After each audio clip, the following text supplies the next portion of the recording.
Park Kang ছিলেন একবিংশ শতাব্দীর রূপলী পর্দার এক উজ্জ্বল নক্ষত্র। খ্যাতির মধ্য গগনে তখন তিনি। তার মা চাইলেই পৃথিবীর যে কোনো প্রান্ত থেকে যে কোনো জিনিস অনায়াসে পেয়ে যেতেন। সম্পদ, সম্মান, সাফল্য সবকিছুই তিনি অর্জন করেছিলেন। সিউলের বুকে এক চোখ ধাঁধানো বিলাসবহুল অ্যাপার্টমেন্টে তার বাস, আর ছায়ার মতো তার সর্বক্ষণের সঙ্গী ম্যানেজার জো ইউন। জো ইউনও একসময় অভিনেতা হওয়ার স্বপ্ন দেখতেন, কিন্তু ভালো সুযোগের অভাবে সেই স্বপ্ন জলাঞ্জলি দিয়ে কাংয়ের ম্যানেজার হিসেবেই জীবিকা নির্বাহ করছিলেন।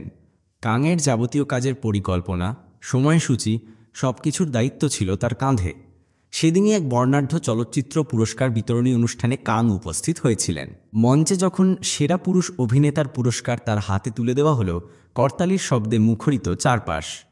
আবেগাপ্লুত কাং তার ভাষণে বললেন, এই মুহূর্তটির জন্য কোনোদিনই তেমন আশা করিনি। একজন সাধারণ অভিনেতা হিসেবে পথচলা শুরু করেছিলাম, তখন এত কিছু পাওয়ার স্বপ্নও দেখিনি। ঠিক সেই মুহূর্তে অন্য প্রান্তে টেলিভিশনের পর্দায় পার্ক কাংকে পুরস্কার নিতে দেখছিলেন সৌন নামের এক তরুণী। সৌন ছিলেন কাংয়ের প্রাক্তন প্রেমিকা, সেই দিনগুলোর কথা যখন কাং ছিলেন নিতান্তই সাধারণ, অখ্যাত। নিজের শিল্পকর্মের প্রদর্শনী খুলতে সৌন সম্প্রতি নিউ ইয়র্ক থেকে সিউলে ফিরেছেন। 24শে ডিসেম্বর, ক্রিসমাসের আগের রাত। জো ইউন পরিবারের সাথে সময় কাটানোর জন্য বাড়ি ফেরার প্রস্তুতি নিচ্ছিলেন, কিন্তু কাং তাঁকে এক প্রকার জোর করেই ধরে রাখলেন। গন্তব্য শহরের এক পুরনো বার, যেখানে তারকাখ্যাতি পাওয়ার আগে কাং প্রায়শই মদ্যপান করতে আসতেন।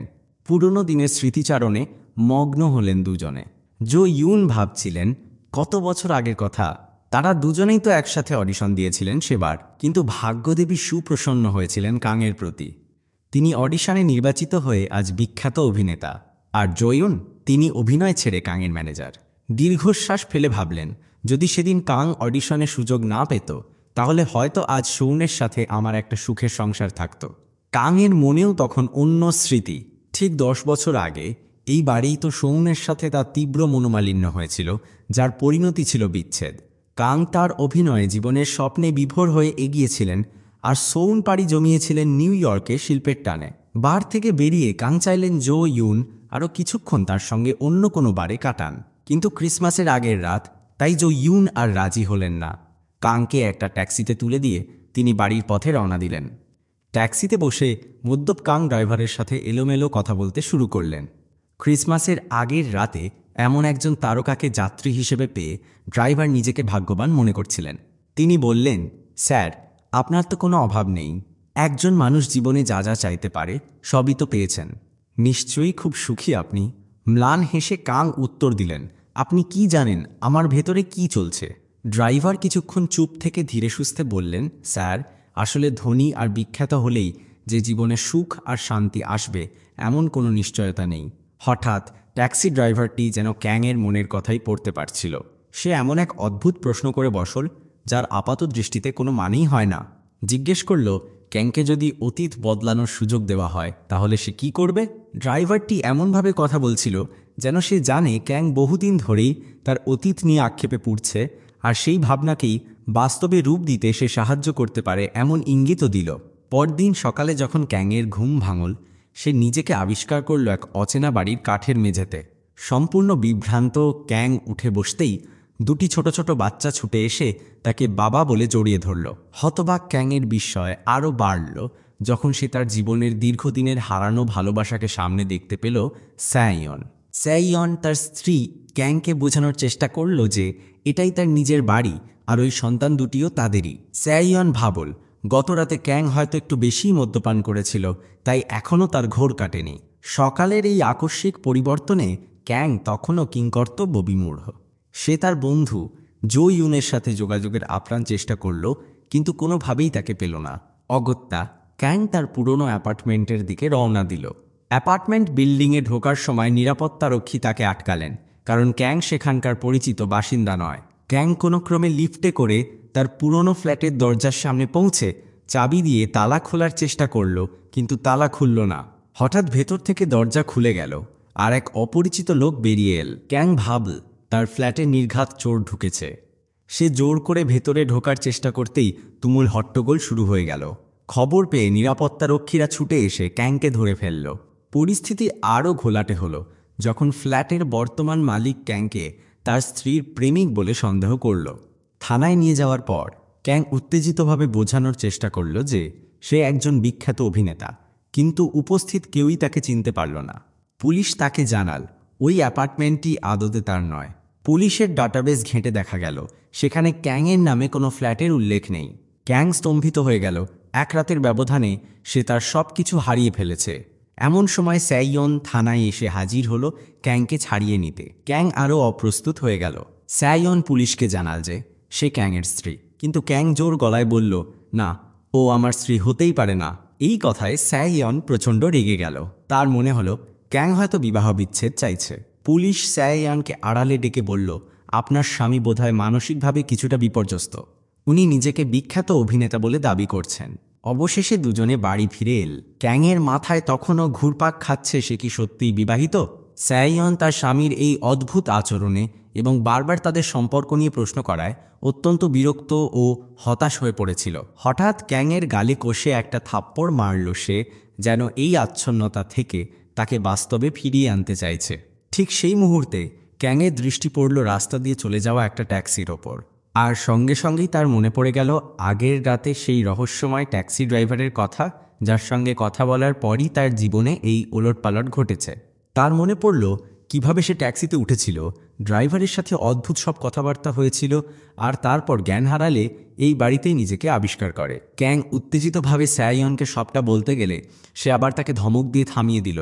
ভাবল ক্যাং বুঝি আবার আবলতাবল বকছে। একটু ধাতস্থ হয়ে ক্যাং তার ছোট্ট মেয়ে রোহির দিকে তাকাল। গভীর দীর্ঘশ্বাস ফেলে সে অসহায়ভাবে স্যাইয়ন আর রোহির দিকে তাকিয়ে বলল, আমার কিছুই মনে পড়ছে না। আমি আমার সব স্মৃতি হারিয়ে ফেলেছি। ক্যাং কিছুতেই তার নতুন জীবনের সাথে নিজেকে মেলাতে পারছিল না। সেই সময় স্যাইয়ন জানাল যে সে তার আর্ট ক্লাসের পর বন্ধুদের সাথে দেখা করতে যাচ্ছে, তাই সে ক্যাংকে বাচ্চাদের দেখাশোনা করতে অনুরোধ করল। স্বাভাবিকভাবেই ক্যাং এতে রাজি ছিল না। সে স্যাইয়নকে একজন বেবিসিটার ভাড়া করার কথা বলল, কিন্তু স্যাইয়ন ভাবল ক্যাং এখনও নেশার ঘোরে আচ্ছন্ন, তাছাড়া বাড়ির ভাড়াও দেওয়া বাকি। তাই সে ক্যাংকে মদ্যপান ছেড়ে বিল পরিশোধে মন দিতে বলল। ক্যাংয়ের মাথায় তখন কেবল একটাই চিন্তা, আগের রাতে সেই রহস্যময় ট্যাক্সি ড্রাইভার। তাই সে বাচ্চাদের সাথে নিয়েই বেরিয়ে পড়ল উত্তর খুঁজতে। সোজা চলে গেল ট্যাক্সি কোম্পানিতে। ক্রিসমাসের আগের রাতে যে ট্যাক্সিতে সে উঠেছিল সেটার খোঁজ করতে লাগলো, কিন্তু দুঃখের বিষয় কর্মীরা অনেক খোঁজাখুঁজি করেও ক্যাংয়ের দেওয়া বিবরণের সাথে মিলে যায় এমন কোনো ট্যাক্সির সন্ধান পেল না। কর্মীরা জানাল তার দেওয়া তথ্যের সাথে মিলে এমন কোনো ট্যাক্সি তাদের নেই। হতাশ ক্যাং তার যমজ সন্তানদের দিকে তাকাল। রোহি বলল যে ক্যাং একজন অভিনেতা, তবে খুব একটা বিখ্যাত নয়। রোজা তখন ক্যাংকে একটা টিভি শো দেখাল। রাতে ক্যাং নিজেকে সেই শোতে একটি ছোট্ট ক্যামিও চরিত্রে অভিনয় করতে দেখে অবাক হয়ে গেল। স্যাইয়ন ক্যাংকে জিজ্ঞেস করল সকালে সে কেন অন্য কারো অ্যাপার্টমেন্টে জোর করে ঢোকার চেষ্টা করছিল। ক্যাং তখন পুরো ঘটনা খুলে বলল কিভাবে আগের রাতে এক অদ্ভুত ট্যাক্সিতে ওঠার পর সে এই ভিন্ন জগতে এসে পড়েছে। সে জানাল এই জীবনটা তার নিজের পছন্দের নয়, সেই ট্যাক্সি ড্রাইভারই তাকে এই পরিস্থিতিতে ফেলেছে। স্বাভাবিকভাবেই স্যাইয়ন ক্যাংয়ের কথাগুলোকে আষাঢ়ে গল্প ছাড়া আর কিছুই ভাবতে পারল না। রাতে ঘুমাতে যাওয়ার সময় ক্যাং স্যাইয়নের সাথে এক বিছানায় শুতে অস্বস্তি বোধ করছিল। যে মানুষটিকে সে একসময় ভালোবাসত তার সাথেই এখন সে সম্পূর্ণ এক অচেনা পরিবেশে নতুন এক পরিবারের সাথে দিন কাটাচ্ছে। এ যেন এক দুঃস্বপ্ন। এই পরিবার, এই সন্তান, এসব সে কখনো চায়নি। তবুও তাকে একসাথে ঘুমাতে হচ্ছে, একসাথে খেতে হচ্ছে, যমজ বাচ্চাদের সামলাতে হচ্ছে, আর পালন করতে হচ্ছে একজন বাবা ও স্বামীর ভূমিকা। ক্যাংয়ের সাথে তার যমজ সন্তানদের কোনো মানসিক সংযোগ ছিল না। সে কিছুতেই তার এই নতুন জীবনের সাথে মানিয়ে নিতে পারছিল না। তার কাছে এই জীবনটা একঘেয়ে এবং বিরক্তিকর মনে হচ্ছিল। এক রাতে স্যাইয়ন ক্যাংকে মনে করিয়ে দিল যে মিস্টিক টিভিতে তার একটি সিনেমার শুটিংয়ের শিডিউল আছে। মিস্টিক টিভি ছিল এমন একটি চ্যানেল যার রেটিং খুবই কম এবং যেখানে বেশিরভাগই নিম্নমানের সিনেমা দেখানো হতো। যদিও ক্যাং ভালো অভিনয় করেছিল এবং তার পরিবার তাকে নিয়ে গর্বিত ছিল, তবুও তার কাছে চ্যানেলটিকে আবর্জনা বলেই মনে হতো। এরই মধ্যে তার বন্ধু উহি ফোন করে তার থিয়েটারের অনুষ্ঠানের প্রচারে সাহায্য চাইল। দেখা গেল এই জীবনে ক্যাং টিভির পাশাপাশি থিয়েটারের মাধ্যমেও অর্থ উপার্জন করে। সেখানেই তাদের প্রথম দেখা হয়েছিল। ক্যাং জিজ্ঞেস করল সে কি কোনোভাবে জো ইউনের সাথে যোগাযোগ করতে পারবে। হি জানাল জো ইউন বর্তমানে তার নতুন সিনেমার প্রচারে ব্যস্ত। আর তখনই ক্যাংয়ের মাথায় বজ্রাঘাত হলো। যে জো ইউন তার আগের জীবনে তার ম্যানেজার ছিল, এই জীবনে সে একজন বিখ্যাত অভিনেতা। ক্যাং বুঝতে পারল তার ভাগ্য জো ইউনের সাথে ওলটপালট হয়ে গেছে। একদিন ক্যাং সেই এজেন্সি অফিসে গেল যেখানে জো ইউন কাজ করত। সে উপরে গিয়ে অবশেষে জো ইউনের সাথে দেখা করতে পারল। অবাক করার মতো বিষয় হলো জো ইউন তাকে চিনতে পারল। সে ক্যাংকে একসাথে লাঞ্চ করার আমন্ত্রণ জানাল। কথা প্রসঙ্গে ক্যাং জানতে পারল তার ফাইনাল অডিশনের দিন সে স্যাইয়নের পিছু ধাওয়া করে এয়ারপোর্টে গিয়েছিল বলেই অডিশনটা দিতে পারেনি, আর সেই সুযোগেই জো ইউন অডিশন দিয়ে এই জীবনে অভিনেতা হয়ে গেছে। জো ইউনের কাছ থেকে ঠিকানা নিয়ে ক্যাং স্যাইয়নের সাথে তার গ্যালারিতে দেখা করতে গেল। ক্যাং জানত সে ইচ্ছাকৃতভাবেই স্যাইয়নকে পাওয়ার জন্য অডিশনের সুযোগ হাতছাড়া করেছিল। তার আগের জীবনের বাস্তবতার থেকে এটা সম্পূর্ণ ভিন্ন। সেখানে সে তার ক্যারিয়ারের জন্য স্যাইয়নের সাথে সম্পর্ক ছিন্ন করেছিল। সেই মুহূর্ত থেকে স্যাইয়নের প্রতি ক্যাংয়ের আচরণেও পরিবর্তন এল। ক্যাং স্যাইয়নকে জিজ্ঞেস করল 10 বছর আগে সে যদি নিউ ইয়র্কে চলে যেত তাহলে কি হতো, কিন্তু স্যাইয়ন জানাল ক্যাং এবং তাদের যমজ সন্তানদের নিয়ে সে তার বর্তমান জীবনেই সুখী। ছোট্ট একটি গল্প। এক রাতে উহি এবং ক্যাং তাদের নাটকের অভিনয় করছিল। জো ইউনও সেদিন দর্শকাসনে উপস্থিত ছিল এবং ঘুমিয়ে পড়েছিল। অনুষ্ঠান শেষে জো ইউন হাসি মুখে তাদের ডিনারের ব্যবস্থা করে দিল। হি তার অন্য জীবনে ক্যাংকে পছন্দ করত, এমনকি সে তাদের ক্রেডিট কার্ডও দিয়ে গিয়েছিল যাতে তারা যত খুশি খেতে পারে, বিলের চিন্তা করতে না হয়। ক্যাংয়ের বাড়িতে তখন অন্যরকম উৎসব। স্যাইয়ন এবং তার বন্ধুরা রেস্তোরাঁ থেকে আনা খাবার নিয়ে পার্টি করছিল। যদিও ক্যাং খুব পরিচিত অভিনেতা নয়, তবুও পাড়ার মহিলাদের মধ্যে সে বেশ জনপ্রিয়। পরদিন সকালে ক্যাংয়ের মা তাদের বাড়িতে এলেন। এই মা তার আগের জীবনের মায়ের থেকে অনেকটাই আলাদা ছিলেন। তিনি বেশ বিরক্ত ছিলেন, বিশেষ করে যখন তিনি জানতে পারলেন যে ক্যাং তার বর্তমান চাকরি থেকে ইস্তফা দিয়েছে। ক্যাং এবং তার নাতি নাতনিদের সাথে দেখা করার পর ক্যাং তাকে টার্মিনালে পৌঁছে দিতে গেল। তিনি প্রার্থনা করলেন যেন তার ছেলে জো ইউনের মতো ভালো কোনো চরিত্রে অভিনয় করার সুযোগ পায় এবং ক্যাংয়ের হাতে কিছু টাকাও দিলেন। তিনি ক্যাংকে তার পরিবারের সাথে দেখা করতে এবং বাবার কবরের জন্য ফুল কিনতে বললেন। ক্যাং মায়ের অনুরোধ রাখল, কিন্তু তার বাবার কবরে যেতে তার একেবারেই ইচ্ছে ছিল না, কারণ বাবার সাথে তার তিক্ত স্মৃতি জড়িয়েছিল। তাই সে কখনোই বাবার কবরের কাছে ঘেঁষতে চাইত না। অন্য একদিন ক্যাং একটি অডিশনে গিয়েছিল। তার অভিনয় সত্যিই খুব ভালো হয়েছিল, কিন্তু অডিশন গ্রহণকারী জানতেন যে ক্যাং জো ইউনের সবচেয়ে কাছের বন্ধু এবং প্রায়শই তার সাথে ঘোরাফেরা করে। তারা ক্যাংকে অনুরোধ করল সে যেন জো ইউনকে তাদের ছবিতে অভিনয় করার জন্য রাজি করায়। এরপর ক্যাং জো ইউনের সাথে দেখা করে বিষয়টি তাকে জানাল। জো ইউন অবাক হয়ে বলল যে সে ইচ্ছে করেই অডিশন দেয়নি, কারণ সে চেয়েছিল ক্যাং যেন তার পরিবারের জন্য অর্থ উপার্জন করতে পারে। জো ইউন বুঝতে পারছিল ক্যাং অডিশনের পর অডিশন দিয়ে সময় নষ্ট করতে পারত না, আর জো ইউনের এমন একজনকে প্রয়োজন ছিল যে তার বিশ্বস্ত হয়ে কাজ করবে। তাই সে ক্যাংকে তার ম্যানেজারের চাকরি দেওয়ার সিদ্ধান্ত নেয়। কিন্তু ক্যাং সেই প্রস্তাব ফিরিয়ে দেয়, কারণ তার মনে হচ্ছিল তার জীবনটা সম্পূর্ণ ওলটপালট হয়ে গেছে এবং সে যা করেছে তাতে সে অত্যন্ত হতাশ ছিল। পরের দিন ক্যাং কিছুতেই স্যাইয়নের সাথে যোগাযোগ করতে পারছিল না। সে তার গ্যালারিতে গিয়ে একটি নোটিশ দেখতে পেল যেখানে লেখা ছিল স্যাইয়ন আর কোনো ক্লাস নেবে না। সেই বিকেলে যখন ক্যাং তার যমজ সন্তানদের নিয়ে খেলার মাঠে খেলছিল, তখন রোহি জিজ্ঞেস করছিল অভিনেতারা সাধারণত ভক্তদের যে অটোগ্রাফ দেন সেটা কেমন হয়। ক্যাং তখন তাকে সই করে দেখাল।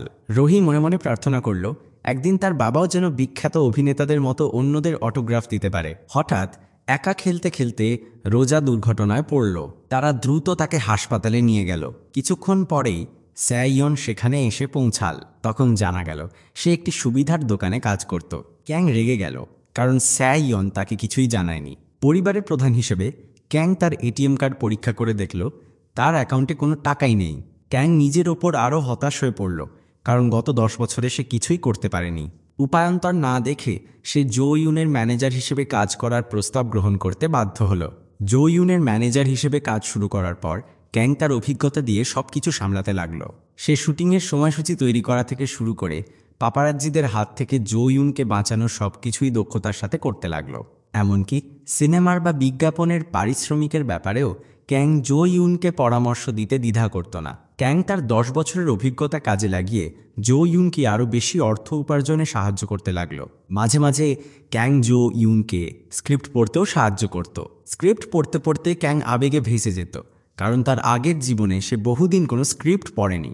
সত্যি বলতে তার স্ক্রিপ্ট মুখস্থ করতেও খুব আলস্য লাগত। জো ইউন স্ক্রিপ্ট শিখতে অনেক সময় নিচ্ছিল। অতিরিক্ত শিল্পীরা তার জন্য অপেক্ষা করতে করতে বিরক্ত হয়ে শেষ পর্যন্ত কাজ ছেড়ে দিল। তখন পরিচালক ক্যাংকে সেই চরিত্রে অভিনয়ের প্রস্তাব দিলেন, কারণ তিনি জানতেন ক্যাং আসলে একজন অভিনেতা। অবশ্যই ক্যাং এই সুযোগটা লুফে নিতে চেয়েছিল। ঘোড়ায় চড়ার দৃশ্যে ক্যাং অসাধারণ অভিনয় করল এবং পরিচালকের প্রশংসাও অর্জন করল। অন্যদিকে প্রধান অভিনেতা জো ইউন শুধুমাত্র ঘোড়ায় চড়তে পারত, যা তার নিজ নিজ জীবনের থেকে একেবারেই আলাদা ছিল। এবার ক্যাং সম্পূর্ণ নিষ্ঠা ও পেশাদারিত্বের সাথে একজন অভিনেতা হিসেবে তার কাজ করতে লাগলো। এমনকি বাড়িতেও তার পরিবার তার অভিনয় দেখে মুগ্ধ হচ্ছিল। ক্যাং ও পরিবারের প্রধান হিসেবে তার নতুন জীবনটা উপভোগ করতে শুরু করেছিল। সে তার পরিবারকে আগের চেয়ে অনেক বেশি ভালোবাসতে শুরু করলো।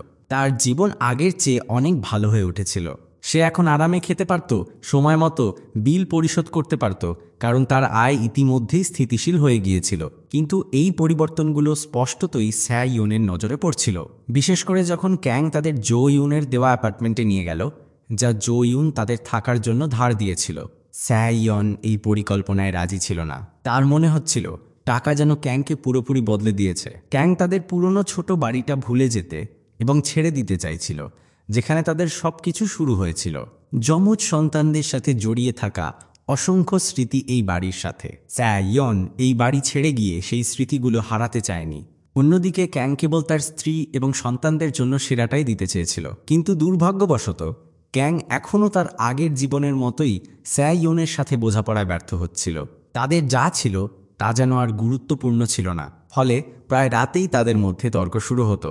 এক রাতে ক্যাং ঘুমাতে না পেরে তার বাচ্চাদের ঘরে গেল। সে বুঝতে পারল তার বর্তমান জীবনে বিলাসিতা এমন কিছু নয় যার পেছনে ছোটা উচিত। ক্যাং তাৎক্ষণিকভাবে তার অতীত জীবনের ভুলগুলো থেকে শিক্ষা নিল। বিলাসবহুল জীবন থেকে অনেক দূরে থাকা সত্ত্বেও এই সাধারণ জীবনটাই তাকে সুখী করছে, ধনী হয়ে পরিবার ছাড়া একা থাকার চেয়ে অনেক বেশি। দিন, সপ্তাহ এবং মাস কেটে গেল। ক্যাং ধীরে ধীরে তার পুরনো জীবন ভুলে এগিয়ে যেতে সক্ষম হলো। এমনকি সে জো ইউনের সাথে অভিনীত নাটকের কাজও সফলভাবে শেষ করল। ক্যাংয়ের অনেক ভক্ত তৈরি হলো এবং পরিচালকও তার অসাধারণ অভিনয়ের প্রশংসা করলেন। পরিচালক এমনকি বললেন জো ইউন এবং ক্যাংয়ের অবস্থান বদলানো উচিত, কারণ জো ইউন ম্যানেজার হিসেবে ক্যাংয়ের চেয়ে বেশি উপযুক্ত। ক্যাং একটি বিশেষ সাক্ষাৎকার দেওয়ারও সুযোগ পেল, যা তার পরিচিতি একজন অতিরিক্ত অভিনেতা থেকে একজন পেশাদার অভিনেতা এবং একজন ম্যানেজার হিসেবে প্রতিষ্ঠিত করল। তার এই সাফল্য তার পরিবারকেও খুশি করেছিল। তবুও ক্যাং জো ইউনের ম্যানেজার হিসেবেই কাজ করে যাচ্ছিল। জো ইউন সেরা অভিনেতার পুরস্কার পেল। সে মঞ্চে দাঁড়িয়ে আশ্চর্যজনকভাবে ক্যাংকে তার সমর্থনের জন্য ধন্যবাদ জানার, কারণ সে জানত ক্যাংয়ের সাহায্য ছাড়া এটা সম্ভব হতো না। জো ইউন আরও বলল যে ক্যাং তার চেয়েও ভালো অভিনেতা। পুরস্কার জয়ের আনন্দ উদযাপনের জন্য জো ইউন ক্যাংকে বারে নিয়ে গেল। সেখানে সে ক্যাংকে জানাল পরবর্তী নাটকের জন্য একটি চরিত্র খালি আছে, কিন্তু তার শুটিং হবে বিদেশে টানা 3 মাস ধরে। ক্যাং এই প্রস্তাব ফিরিয়ে দিল, কারণ সে তার পরিবারকে এতদিনের জন্য ছেড়ে যেতে চায়নি। ক্যাং বরং অন্য কোনো কাজ খুঁজে নিতে চেয়েছিল। ঠিক সেই মুহূর্তে জো ইউন অবশেষে স্বীকার করল যে সে উহির প্রেমে পড়েছে। ক্যাংকে তার পরিবারের সাথে সুখী থাকতে দেখে জো ইউন স্বেচ্ছায় ক্যাংয়ের সাথে তার জীবন বদলে নিয়েছিল। তাদের কথাবার্তা শেষ হওয়ার পর উহি এসে জো ইউনকে নিয়ে গেল। ক্যাং একটা ট্যাক্সি নিয়ে বাড়ির দিকে রওনা দিল। ঠিক 1 বছর আগের ক্রিসমাসের রাতের মতোই যখন ক্যাং ট্যাক্সিতে উঠল, ড্রাইভার তাকে মনে করিয়ে দিল যে আর খুব বেশি সময় বাকি নেই এবং ক্যাংকে তার আসল জীবনে ফিরে যেতে হবে। এই কথাটা হঠাৎ তাকে তার অতীত জীবনের কথা মনে করিয়ে দিল, কিন্তু ক্যাং আর ফিরে যেতে চায়নি। সে দুঃখের সাথে এই জীবনটা আঁকড়ে ধরে থাকতে চেয়েছিল, কিন্তু পারছিল না। যখন সময় আসল, ক্যাং তার আগের বাস্তবতায় ফিরে এল। সে প্রচণ্ড রেগে গেল, কারণ ড্রাইভার তার জীবনটাকে নিয়ে যেন ছেলেখেলা করেছে। হঠাৎ গাড়িটা থেমে গেল। ঠিক সেই মুহূর্তে ক্যাং জানতে পারল যে ড্রাইভার আসলে তার অসুস্থ বাবা। তার বাবা তাকে বললেন যে তিনি ক্যাংয়ের সাথে যথেষ্ট সময় কাটাতে না পারার জন্য অনুতপ্ত, কারণ তিনি কাজে খুব বেশি মগ্ন থাকতেন। সেই মুহূর্তটা অত্যন্ত আবেগঘন হয়ে উঠল, কারণ আসলে ক্যাংও তার বাবার সাথে সময় কাটাতে না পারার জন্য দুঃখিত ছিল। যেদিন তার বাবা মারা গিয়েছিলেন সেদিন পর্যন্ত ক্যাং তার বাবার সাথে কথা বলেনি। বাড়ি ফিরে সে তৎক্ষণাৎ তার বাচ্চাদের শক্ত করে জড়িয়ে ধরল, ম্যাগির মতো তাদের ঘুম পাড়াল এবং তাদের নিষ্পাপ মুখের দিকে তাকিয়ে রইল। ক্যাং জানত পরের দিন সকালের মধ্যে সে আর তাদের সাথে দেখা করতে পারবে না। স্যাইয়ন ক্যাংকে তার বাবার সাথে ছোটবেলার একটা ছবি দেখাল। তাদের সম্পর্ক কখনই খুব একটা বিশেষ ছিল না, কিন্তু ট্যাক্সিতে ঘটে যাওয়া সেই ঘটনা ক্যাংয়ের দৃষ্টিভঙ্গি আমূল বদলে দিয়েছিল। সে বুঝতে পেরেছিল পরিবারের সাথে কাটানো সময় কতটা মূল্যবান। জীবনের শেষ রাতটা সে তার স্ত্রীর পাশে ঘুমিয়ে কাটাল, সেই মধুর মুহূর্তগুলো ভুলে যাওয়ার আপ্রাণ চেষ্টা করতে করতে। পরদিন সকালে ক্যাং তার বিলাসবহুল অ্যাপার্টমেন্টে ঘুম থেকে উঠে অত্যন্ত দুঃখ পেল। তার সমস্ত ভালো জীবন যেন তার কাছ থেকে কেড়ে নেওয়া হয়েছে। ঠিক সেই সময় জো ইউন সেখানে এসে হাজির হলো। ক্যাং তখন স্যাইয়নের কথা জিজ্ঞেস করল। জো ইউন জানাল স্যাইয়ন শহরে একটি প্রদর্শনীর আয়োজন করেছে এবং আজই সেই প্রদর্শনীর শেষ দিন। ক্যাং শুনে অবাক হয়ে গেল। সে প্রথমে ভেবেছিল সময় বুঝি 1 বছর পেরিয়ে গেছে, কিন্তু দেখা গেল তার বাস্তব জীবনে মাত্র একদিন কেটেছে। ক্যাং জো ইউনকে আরেকটি অডিশনের জন্য আবেদন করতে বলল এবং তার সমস্ত খরচ সে বহন করবে বলে জানাল। ক্যাং দ্রুত প্রদর্শনীর স্থান খুঁজে বের করল। সেখানে পৌঁছে সে রীতিমতো আতঙ্কিত হয়ে পড়ল, কারণ অনুষ্ঠান শেষ হয়ে গিয়েছিল এবং কর্মীরা ছবিগুলো প্যাক করছিল। কিন্তু হঠাৎ ক্যাং একটি ছবির দিকে তাকিয়ে অবাক হয়ে গেল।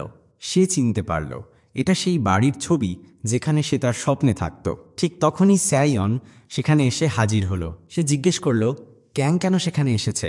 কোনো দ্বিধা না করে ক্যাং স্যাইয়নকে জিজ্ঞেস করল সে কিভাবে ওই ছবিটি তৈরি করেছে।